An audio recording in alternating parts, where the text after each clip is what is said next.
de 1 João, no capítulo 19. Ele, o Senhor Jesus, nos amou primeiro. Ele foi entregue, ele se entregou como um cordeiro, mas ressuscitou e vivo está o nosso Senhor. Amém? Meus irmãos, eu comecei pelo versículo 19, porque a partir do versículo 7 de 1 João 4, a palavra fala sobre o amor de Deus. Aliás, a palavra fala e afirma: Deus é amor. Não há nada que o Senhor me peça ou te peça que Ele não tenha feito primeiro. Falei agora mesmo aqui, enquanto orava, eu coloquei essa frase: te agradecemos, Senhor, porque aquilo que nós te entregamos é porque o Senhor nos deu algo primeiro. O Senhor, Ele é amor, e amor é um atributo comunicável de Deus, que Ele passa ao homem, e o homem pode amar também, mas o homem só adquiriu esta capacidade de amar, porque foi concedida pelo amor de Deus, que foi derramado em nossos corações. Então hoje, se eu amo a Deus, é porque Ele me amou primeiro.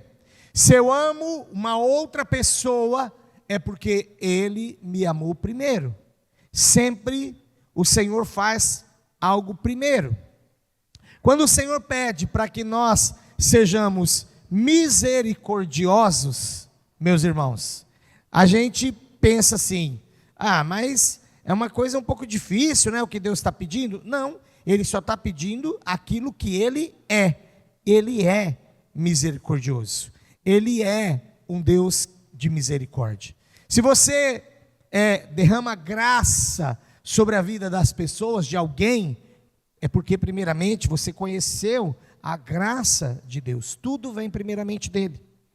Ele é amor. Olha o que diz o versículo 10. Por isso eu pedi para você permanecer com a sua Bíblia aberta. Mais uma vez, falando sobre o amor de Deus. Nisto consiste o amor, não em que nós tenhamos amado a Deus primeiro, mas em que Ele nos amou e enviou o seu Filho como propiciação pelos nossos pecados. Ele nos amou primeiro. E Ele nos deu a capacidade de amarmos, porque Ele derramou esse amor dEle no nosso coração. O homem natural, o homem sem Cristo, o homem que não nasceu de novo, o homem que não foi regenerado, quando eu falo homem, eu estou falando humanidade. As pessoas deste mundo que ainda não foram regeneradas, ou seja, não são filhas e filhos de Deus, eles não conseguem compreender esse amor. Esse amor da entrega, esse amor de se entregar, porque não entendem o amor de entrega de Deus e também não entendem que eles precisam se entregar por amor.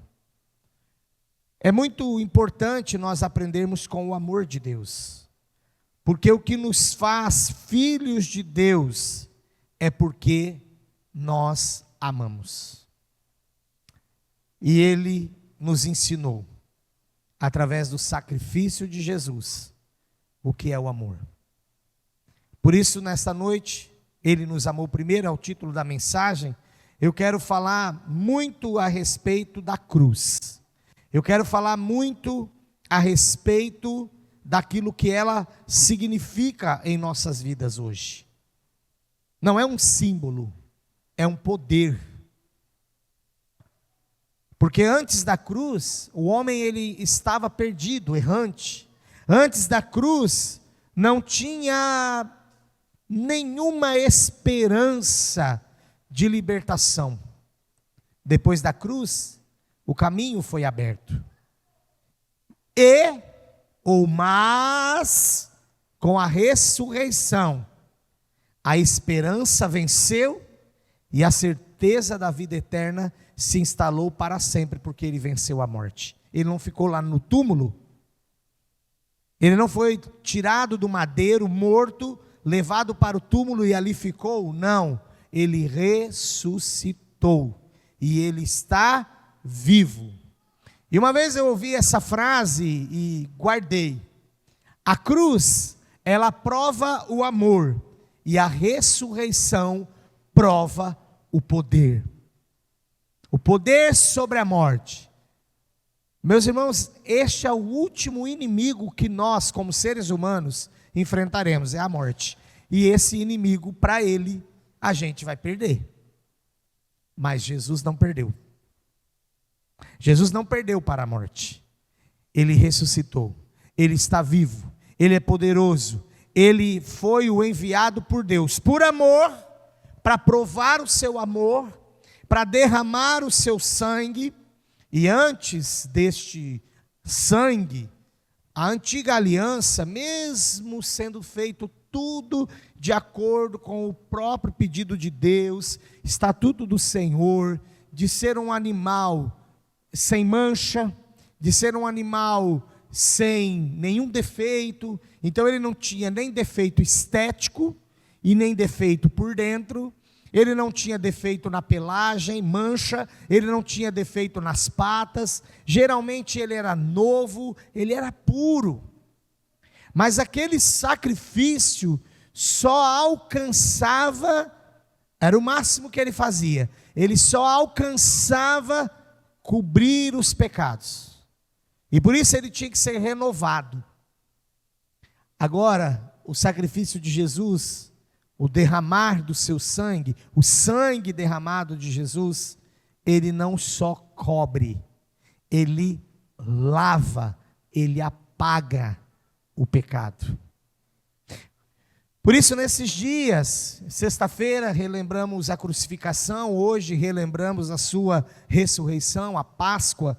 É por isso que hoje é muito importante, como igreja de Cristo, como igreja do Senhor, nós trazemos a lembrança, relembramos a morte pelo memorial da ceia, mas nessa mensagem também estamos relembrando esses dias em que nós estamos passando. E nós não podemos nos esquecer de que a cruz revela o tamanho do amor de Deus.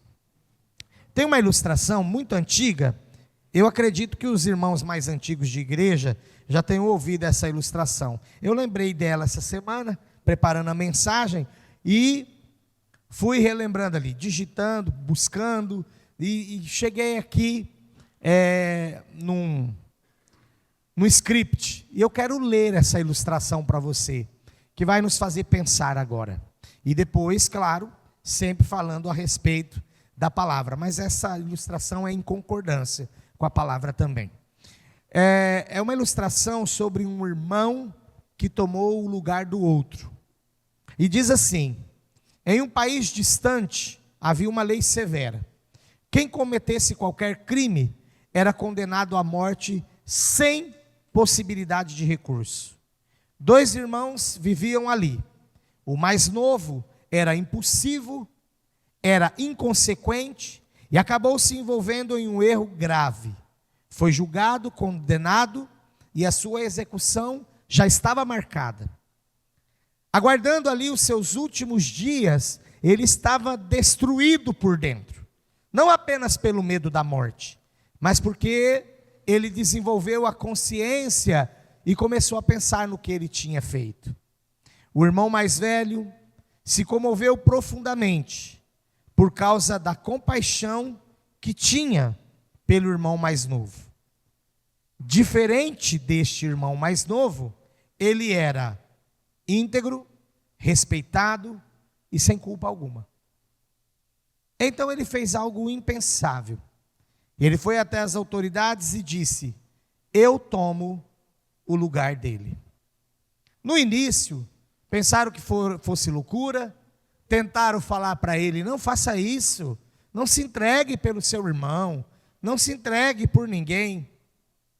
E a lei ainda era clara, o culpado deveria morrer, mas esse irmão mais velho, conhecedor profundo daquela lei local, fez que aqueles homens, as autoridades, relembrassem de uma cláusula: se alguém voluntariamente assumisse a pena do outro, desde que este fosse sem culpa e aceitasse a condenação de forma plena, então poderia haver a substituição. O irmão mais velho assumiu o lugar do outro. Não se defendeu, não tentou escapar e ouviu todas as acusações, mesmo que não eram dele. Não era ele quem tinha feito aquilo, mas ele ouviu todas as acusações em silêncio.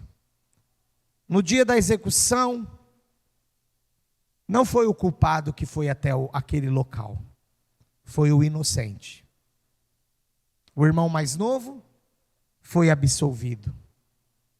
Agora ele está livre, mas marcado para sempre com uma pergunta: como eu posso voltar à vida normal, sabendo que alguém morreu no meu lugar? Eu quero fazer uma aplicação agora. Assim como tentaram fazer com que aquele irmão mais velho desistisse, quando Jesus falou para os discípulos assim: eu vou morrer, eu serei entregue na mão deles para morrer. E Pedro se levantou e disse: eu não deixarei, não vai acontecer. E Jesus até o chamou de Satanás. Aparta-te de mim, Satanás, porque o que você está falando não provém de Deus. Quando nós pensamos nessa ilustração e pensamos no nosso mestre, nós vemos que esta história ecoa até hoje, aconteceu conosco, acontece até hoje, de pessoas que vivem a sua vida culpada, sua vida de erro, mas ainda não reconheceram que alguém tomou o seu lugar. A Bíblia diz que o salário do pecado é a morte. Irmãos, aqui não tem como a gente ficar estudando qual pecado, mas é aquele mais sério, né, pastor? É aquele que, nossa, porque o cara é muito doido, aí ele mesmo cava a morte. Não, aqui a Bíblia está dizendo de maneira geral: qualquer pecado tem como salário a morte. Por isso eu não gosto, e eu fico muito triste em ouvir falar que por aí massageiam o ego das pessoas em troca de tê-las na igreja e dizendo assim: o teu pecado, Deus entende, o teu pecado não é leve. O meu pecado não é leve. O nosso pecado levou Jesus para a cruz. Como alguém pode negociar em nome de Deus o pecado que pode, o que não pode? Como alguém pode dizer que certo pecado não tem tanto peso, porque o outro tem mais, porque o outro tem menos, porque o pecado tem como salário a morte, e nós somos o irmão mais novo da ilustração, culpados, condenados e sem saída. Mas Jesus entrou em cena, e quem é ele? É o irmão mais velho, é o inocente, é o justo, aquele que nunca pecou. Antes que você fale: está chamando Jesus de meu irmão, ele é meu Deus. Bom, a Bíblia fala que ele é o Filho unigênito de Deus quando foi enviado, e agora ele é o primogênito de muitos irmãos, porque eu e você agora somos filhos, por adoção, porque Jesus é o Filho de Deus, e por adoção, ele nos tornou filhos também do Senhor. Tanto que o versículo diz a respeito de Israel, que ele veio para os seus, povo de Israel, mas os seus não o receberam. Mas todos quantos o receberam, o que Jesus fez? Deu-lhes o poder de serem feitos filhos de Deus. A saber, aqueles que foram chamados segundo o seu propósito. Ele assumiu o nosso lugar.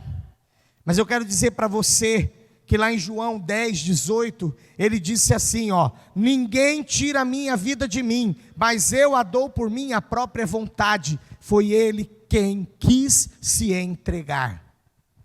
Como esse irmão mais velho da ilustração disse: eu tomo o lugar dele. Jesus quis tomar o nosso lugar. E na cruz, ele recebeu toda a sentença que era nossa. Isaías 53:6 diz assim: o Senhor fez cair sobre ele a iniquidade de nós todos. Que amor é esse? Mas a mesma pergunta da ilustração ecoa, retorna. Como viver agora, de qualquer maneira, sabendo que alguém morreu em nosso lugar? Todo mundo que entende a mensagem da cruz, não pode continuar numa vida de pecado. Não consegue. O amor de Deus nos constrange, já diz a palavra. Por quê? Porque quando a gente pensa naquilo que nós estamos fazendo e relembramos que o pecado não é leve, o pecado levou Jesus para a cruz. E muitas pessoas estão ainda cometendo o pecado do vitupério. É aqueles que conscientemente pecam, e a Bíblia diz que é como se estes estivessem crucificando Jesus novamente, fazendo de livre e espontânea vontade. Mas eu sei que nós somos limitados, eu sei, pastor, que o pecado está à porta. Até quem diz que não tem pecado é mentiroso. Faz Deus mentiroso, porque nós temos pecado. Sim. A questão é como você vai lidar com esse assunto na sua vida. Porque da mesma forma que Deus nos deu uma nova forma de amar, porque Ele nos amou primeiro, e por causa do amor dEle compartilhado na nossa vida, nós conseguimos amá-lo e amar ao outro. Também eu vou dizer para você, o Espírito Santo de Deus habita em você, porque você é filho de Deus, e no dia da sua conversão, você foi batizado no Espírito Santo, recebendo-o como selo para o dia da remissão final. E este Espírito Santo, o Espírito Santo, o único e poderoso Espírito Santo, te faz lembrar do que você está fazendo errado, e Ele mesmo te dá força para resistir da próxima vez. E Ele mesmo, o Senhor, diz também que a palavra diz que o Senhor, o próprio Pai, também nos dá o escape. E por último, se pecarmos, temos um advogado. Nós nos arrependemos, confessamos, pedimos perdão, e segundo a palavra diz também em Provérbios, ao abandonarmos, alcançamos misericórdia. A cruz precisa fazer a diferença na nossa vida. Sim ou não, igreja? Sim ou não? Sim. Irmãos, eu estou lutando para isso, para a igreja se manter assim. E vou lutar. Não vou desistir. Ouvi até uma palavra de alguém. Não desista. Eu não vou desistir. Mas eu vou dizer para vocês. Acaba sendo uma situação até desleal.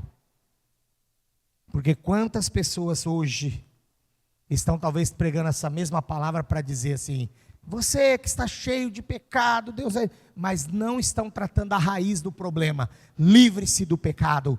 Fale não para o pecado. Ele não pode te escravizar mais, porque pelo fato do Espírito Santo de Deus habitar em nós, nós assumimos uma nova forma de obediência. Não que nós não tenhamos pecado, mas nós conseguimos obedecer, porque antes, mortos nos nossos delitos e pecados, nós éramos escravos dele. Hoje nós estamos onde? Vivos, porque Ele, pela morte de cruz, nos ressuscitou da morte para a vida. E Ele também declara em sua palavra que é possível para todo aquele que nasceu de novo viver em novidade de vida. Quando eu falei aqui da cruz que revela o tamanho do amor de Deus, Isaías 53, não precisa abrir, eu só vou comentar o texto. Ele é o desfecho sobre o sacrifício que mudaria a vida do homem, no sentido de humanidade mesmo, para sempre. Lá nós vemos na profecia que Jesus ele não foi vítima, na verdade ele se entregou, ele foi entrega. Mas Isaías 53 me chama a atenção porque a profecia dá o requinte de como seria esse sacrifício por causa da nossa iniquidade. Ele foi moído, lá era a profecia, ele seria moído, mas a gente já sabe que isso aconteceu, e ele foi moído pelas nossas iniquidades. Tantos líderes querendo se aparecer, querendo serem os tais, quando Isaías capítulo 53 diz que sobre Jesus as pessoas até desviavam o rosto, porque ele não tinha feição que atraísse.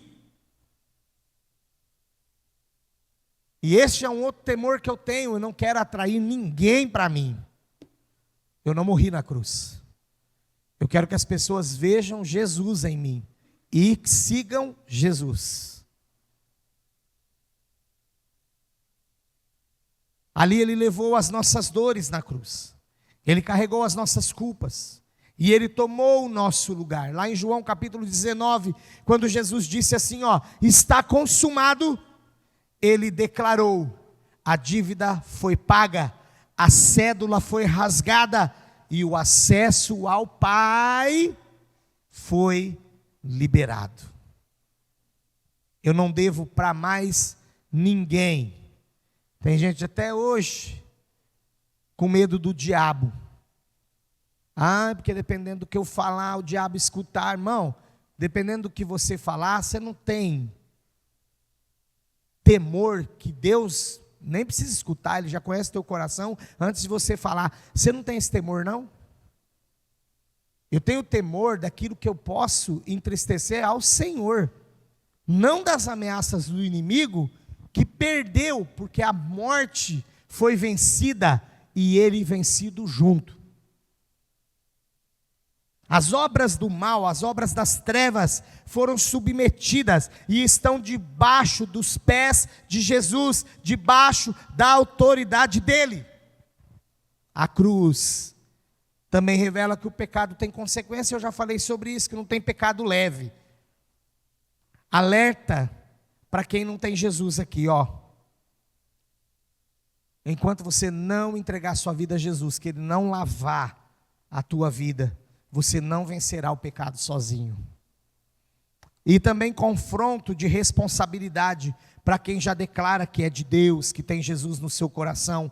Nós precisamos entender que o pecado tem peso, porque Ele cravou Jesus na cruz. A cruz, a morte de Cristo, o sacrifício dele, sempre será um lembrete, e deve nos chamar ao arrependimento. Quando eu me lembrar do sacrifício de Jesus, e isso deve ser diário na minha vida, eu preciso também me arrepender. Senhor, perdão por aquilo que eu fiz agora, pelo que eu fiz ontem, que às vezes você não vê na mesma hora, né? Tem gente que demora para entender, demora para aceitar, demora para tudo. Mas na hora que você entender, peça perdão. Arrependa-se. E pelo fato dele ter nos amado primeiro, a nossa resposta, igreja, tem que ser amar de volta. Ele nos amou de tal maneira, nós não conseguimos amar na mesma intensidade. Como, por exemplo, Deus também quer que nós sejamos santos. E o texto bíblico diz assim: sede santo, porque eu sou santo. Deus não disse, sede santo como eu sou santo, porque não tem como. Nós jamais seremos santos como Ele é. Mas nós podemos ser santos porque Ele é. E nós podemos amar porque Ele é amor. E nós podemos ser misericordiosos porque Ele é misericórdia. E nós podemos distribuir graça porque Ele é a graça. Então, quando também chegamos a essa conclusão, que Ele nos amou primeiro, nós agora precisamos amar de volta. Não será, eu sei, na mesma intensidade, mas será visto por Deus quando for do mais profundo do seu coração. Nós nunca nos doamos o máximo que podemos nos doar a Deus, mas nós podemos orar ao Senhor, que nos ajude a buscarmos a cada dia, como o apóstolo Paulo disse, eu não julgo ter alcançado, de fato eu não alcancei, mas esquecendo-me das coisas que para trás ficam, prossigo para o alvo, eu não vou ficar parado. Crente não serve para estagnar, crente não serve para fazer birra, porque vai morrer, a fé vai diminuir. Nós vemos muitas pessoas, infelizmente, hoje em dia, que estão com a sua fé, não estou falando de que não tem salvação, mas que estão com a sua fé muito fria, porque deixou que outras coisas tomassem o seu coração. Aqui em 1 João 4,19, que é o texto principal de hoje, Deus não esperou a gente melhorar. Deus nos amou no nosso pior momento. Ele nos amou antes do arrependimento. Ele nos amou antes da mudança. Ele nos amou antes da decisão. Mas agora que nos arrependemos, que mudamos e que decidimos seguir o caminho de Cristo, então agora nós precisamos amá-lo de volta. De todo o nosso coração. Até aqui eu falei da morte, da motivação da morte, do poder dessa morte que nos livrou do pecado, que nos lava do pecado, o seu sangue. Mas eu quero concluir falando sobre a ressurreição que nos oferece uma vida de poder, uma vida nova. Em João capítulo 20, nós temos a narração ali completa da ressurreição de Jesus, do seu poder sobre a morte, do seu poder em que a morte foi tragada. Bom, se a história de Jesus terminasse na morte de cruz, hoje nós teríamos uma história trágica para contar, que pensamos em um Senhor, um Salvador, mas ele morreu e morreu. Mas na melhor interpretação, ou romanceando, para ficar um pouquinho mais, assim, legal, talvez hoje a gente só teria um conto de uma entrega de amor. E aí eu terminaria essa mensagem dizendo, ele morreu por amor a mim, a você, e você não vai fazer nada por esse amor, que ele morreu.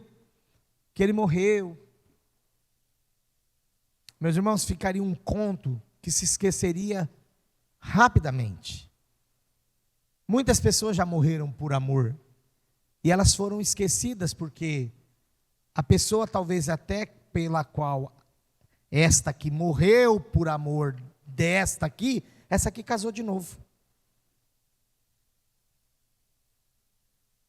Porque toda história que termina em morte vira um conto. Mas a história de Jesus não termina com a morte. A história de Jesus não termina, porque ele está vivo. A morte foi vencida, o pecado foi derrotado, por isso ele não escraviza mais os que creem nele. E a esperança nasceu.